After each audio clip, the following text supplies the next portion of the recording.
পেরুর বন্দর নগরী কালাউয়েতে সম্প্রতি আয়োজন করা হয় ব্যতিক্রমী এক খাবার উৎসবের, যেখানে 500 পাচক ও রান্না বিশেষজ্ঞরা মিলে তৈরি করেন ঐতিহ্যবাহী সেবিচে। এটি এক ধরনের বিশেষ খাবার যা রাঁধতে সবচেয়ে বেশি লাগে মাছ, সঙ্গে লাগে অন্যান্য উপকরণ।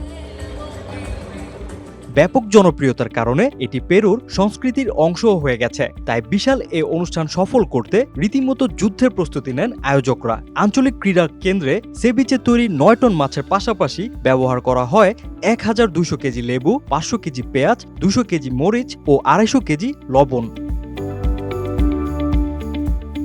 রান্না উৎসবে পেরুর বিভিন্ন অঞ্চল থেকে আসা রাঁধুনিদের পাশাপাশি অংশ নেন ইকুয়েডর, কলম্বিয়া ও যুক্তরাষ্ট্রের অতিথি শেফরাও। এর লক্ষ্য হচ্ছে জনপ্রিয় সেবিচের স্বাদ ও রান্নার ধরন বিশ্বের সামনে তুলে ধরা। রান্নার পর এই আগতদের মধ্যে পরিবেশন করা হয় মুখরোচক এই খাবার। তবে এত বড় আয়োজন হলেও এটি নতুন কোনো বিশ্ব রেকর্ড নয়।